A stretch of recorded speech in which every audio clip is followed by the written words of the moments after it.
Happens when you've been away from home so long? Well, butterflies build cocoons on your tires and start to hatch. Look at that, she's coming right out of the cocoon. That is awesome. I was just going to move my vehicle too.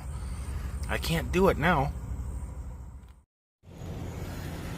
Well, after a good night's sleep in Cousin Eddie, that just doesn't sound right. That doesn't sound right. But it is time to bid you fair adieu, and I will see you in a week. Turn right onto the I-75 North ramp. In a quarter mile, merge onto I-75 North.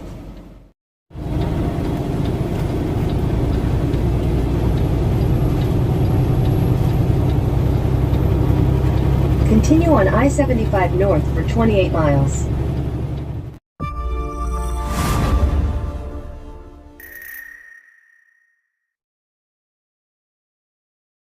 I made it to my first pickup, grabbing a trailer full of Florida lobsters.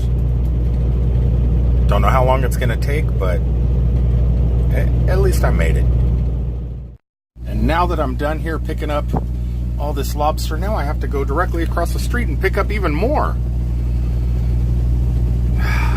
Man, I don't know why they just couldn't shuttle stuff from here over to here, so I only had to pick up at one spot. The life of a truck driver. Yeah, that didn't take too long. I'm done in Jacksonville. It is time to... In a quarter mile, turn left onto McDuff Avenue South. Turn left on McDuff Avenue South. Get out of the city of Jacksonville. Actually a perfect time because here in Jacksonville, it is 101 degrees. Look at that in front of me. I don't know if you guys can see it, but it passed me. It is Batman's boat driving down the road. Wayne Industries is what it said when it passed by. Don't know what it's doing out here. Are they making a new Batman movie? I have no idea, but that's a pretty sweet sight. I think I got a sniper behind me.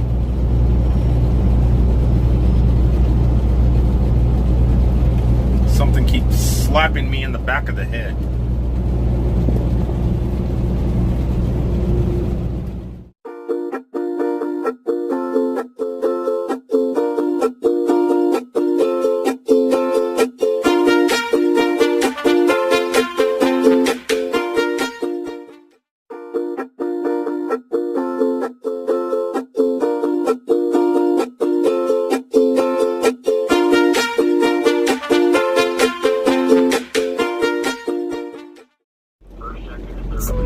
It's like you're in a parking lot. But no, this is Atlanta.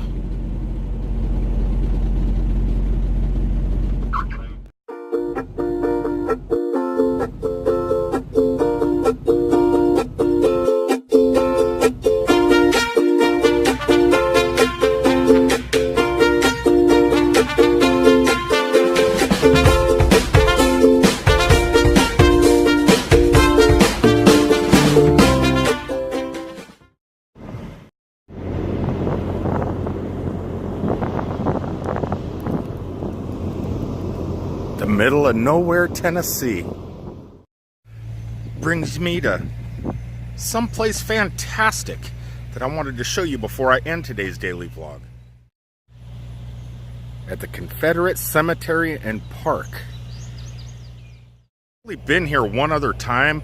It's kind of a hassle to get to because, well, I drive a truck. And the road that exits off the freeway isn't meant for trucks. Trucks aren't really allowed down this road, but I figured since it's not quite time for people to start getting off work in Nashville just yet, and so the roads aren't that jam-packed, I should be able to turn around down here somehow. I remember last time it wasn't too difficult, but I figured what the heck, it's worth putting up with the hardness of trying to find a place to flip around to get back out on the road to show you guys this fantastic place. The road to the cemetery kind of sits down here at the bottom of the hill, and the cemetery itself is way up there. So it's kind of a long journey on foot to get around to the base of the hill where you could actually start climbing up through the grass. You really don't want to go through there. You don't know what's going to get on your legs, what kind of critter bites you're going to have, welts and all. Try and keep my legs blemish free. Here we go up to another road. There's a fork in the road here. And this is Confederate Cemetery Road. Another road that says Confederate Cemetery. I don't know if that road is Confederate Cemetery and this road is. But there is a Y in the road. Okay. I have no idea. It looks like another truck is gonna come over here because this is not really a truck exit. But maybe he's coming to see this awesome place. Beech Grove Confederate Cemetery and Park.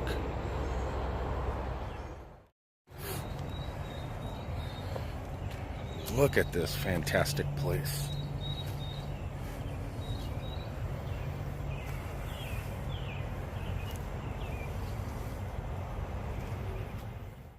Now, what's unique about this place, this cemetery in general, to other cemeteries that I've been to and done ghost hunting things and stuff like that at, is a lot of the graves here, they're actually unmarked, unknown soldiers. Quite a few, probably more than I've seen in any single cemetery.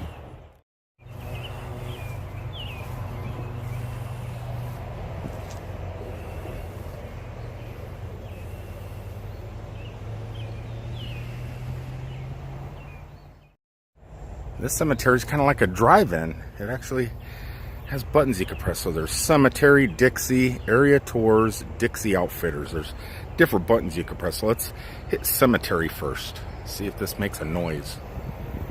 Welcome to historical Beech Grove Confederate Cemetery and Park. In the late 1700s, pioneers began moving into this area of Tennessee, and by the early 1800s, this was a pretty well-established community. This hilltop became a burying place for those pioneer families. At the time, many wild animals would dig into the fresh graves, and it became the custom until about 1850 to cover graves with large rocks to prevent disturbance of their loved ones' remains. Over time, these graves have caved in and now appear as piles of large boulders. During the war between the states, the Union soldiers fought from behind these rock graves that stood 2 to 3 feet tall. On the north side of the cemetery are 2 rows of unknown Confederate soldiers who were killed at the Battle of Hoover's Gap. Most died on the afternoon of June 24th in 3 frontal attacks on Union forces who were entrenched along this ridge for about a mile just southwest of here. The interstate highway system has since passed through the center of the battlefield. Returning Confederate soldiers after the war found 50 of their comrades who had been buried on the battlefield now had their arms, legs, and skulls exposed to the elements. In 1866, many of the veterans of families who still lived in the area came together and retrieved those remains, built walnut coffins, and reburied them along the north side of this old pioneer church cemetery.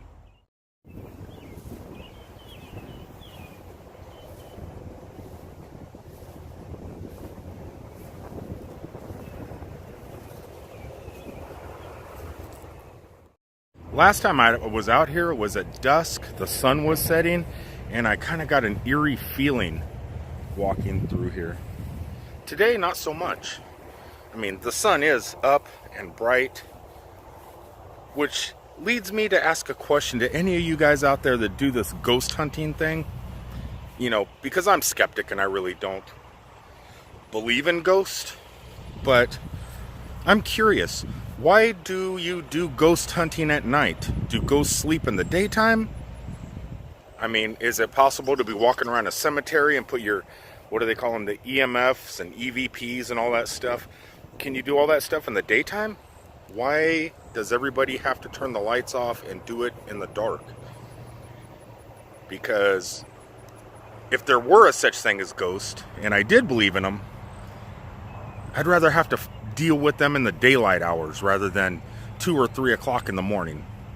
Just something about it. It's something about the light that makes me feel safe.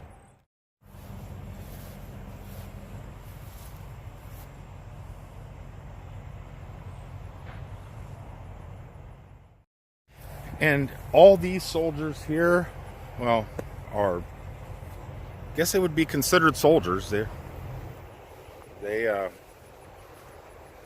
took up arms against the United States of America. So they're soldiers in their own way. But remember what I was saying about a lot of them being unknown? Yeah, none of these have headstones. And all the ones over here that do have headstones, I believe most of them do state unknown.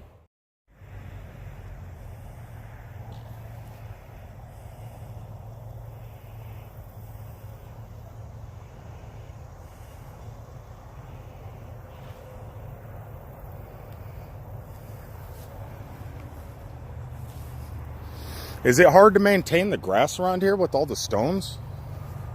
Yeah, we hired mowed. Oh, okay. Well, you just weed eat, or I spray these pioneer graves. so these ones are the pioneer graves. Yeah, these are graves that The pioneers that settled here yeah, long this ago. was cemetery long before the Civil War. Oh yeah. Yeah, and so you got there's a marker or two around, but Not this is too kind of many. the way they did it back in the pioneer days. And nobody said, "Hey, our wagon broke down, family died of this," and marked their names or anything. Or if they did, it's lost through the years. Well, In fact, some of these, I don't know, several years back, somebody piled up a bunch of these because these rocks were scattered. that's crazy. And they kind of, you'd kind of think, well, there's a flat stone, so that probably was a grave kind of thing, So you're just assuming there's someone Yeah, there. Yeah. Well, they did an incredible job in maintaining it. Well, thank you. We spent a lot of money. Of course, we do get some money from Tennessee Historical Commission to keep this place up. Y'all take donations? Yes, yeah, there's a donation box. I mean, by mail? Pardon me? By mail and stuff? You can, yeah. There's a sign Literature. up down there by the bathrooms that has that, but you can certainly put a check in that little box up there or whatever. But You do an incredible job. yeah, well, Man, it's too hot to be out here doing this. Oh, I've got too many other things I need to do. That's why I come out and man, it's hot, but I got to get that done. No, this is not only a cemetery of Confederate soldiers and pioneers. It's also a battleground. Yeah, I was listening to that thing over there. It says the freeway is over the top of the battleground now. Yeah, there was actually 3 conical hills. This one right where the interstate was, and one on the other side over there. And the one where the interstate was got destroyed when they put Obviously. the interstate in. Yeah, it's But, kind of, you would think it'd be protected, or, Yeah, but they got rid of it. One of the things nice about this battlefield is down there on the end of that pavilion on the left. Not that one, but the one on the left. yeah. Right across there, you can stand exactly where Union soldiers stood. And the reason we know that, this was the first place that repeating rifles were used Oh, really? by the Yankees. And I talked to a guy that was actually he was a history teacher over at Tullahoma. But he was up here one day and the chicken was up there scratching around. A lady that lives down there had chickens. He scratched up one of those hulls of a repeating rifle. Oh, really? Ammunition. He went and got his metal detector, and he found hundreds and hundreds of those casings All through the grass there? all through the grass up there. And so that's how we know that's where the Union soldiers stood, and they were shooting down at that little creek. That Everyone's runs hiding up. down and in that's there. where all the Confederates had come from Fairview. Was back down that way, and so exactly the spot. There's no question about where they were. And of course, this hill had a lot of cannon and stuff shooting down that way, and the Confederates shooting back up this way. Nowadays, we'd just be shooting fireworks over there. Well, yeah. Well, I don't know if you watched some of those hearings today. I was watching. The damn country seems like it's headed for a civil war. I was, you know what? I was coming over Mount Eagle, and I was just thinking the same exact thing. It's crazy. So it's. But we never learn from our mistakes. You're right. We never learn. I'm like Rodney King. Why can't we all just get along? I don't know. I get along with everybody. I try to. Well, you get back to work and don't pass out in this heat. Thanks for all the information. Thanks for visiting. What an incredibly nice gentleman maintaining this fantastic piece of history. He was talking about is right over here next to these oak trees.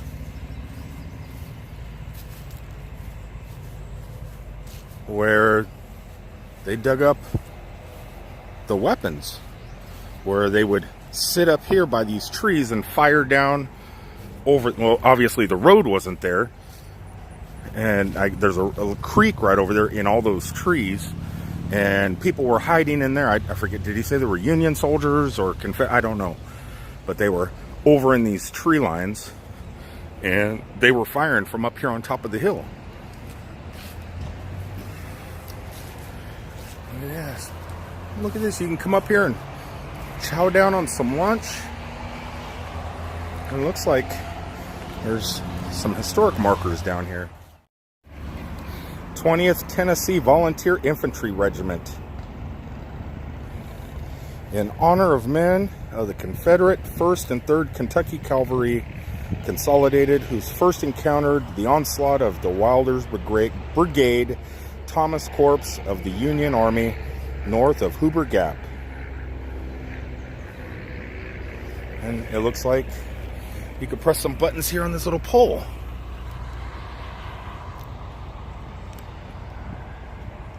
But obviously there's no sound because the speakers are gone. These are the repeater rifles that were found in the ground here.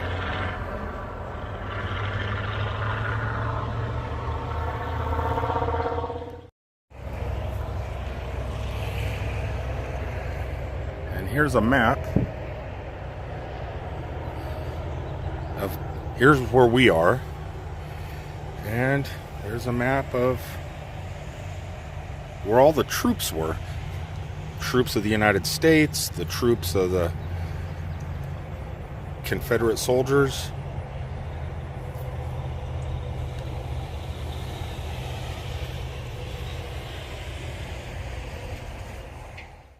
Told you this was a pretty fantastic place and a great place to spend a 30-minute lunch break, even though I don't have any lunch with me. I mean, who wants to eat and explore at the same time? Yeah, not me. I'm gonna find my way back down to the main road, get back to my vehicle, and try and find a way to turn around. And until the next one, guys, please remember to like, comment, share, subscribe. Help me get over 1,000 subscribers. How awesome would that be? For me, anyway. I don't know if it'd be awesome for you, but it would make me feel really good about myself. So until the next time, guys, I love you all. Peace out.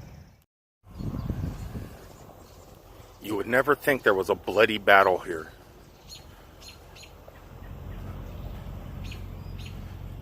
It's so tranquil nowadays.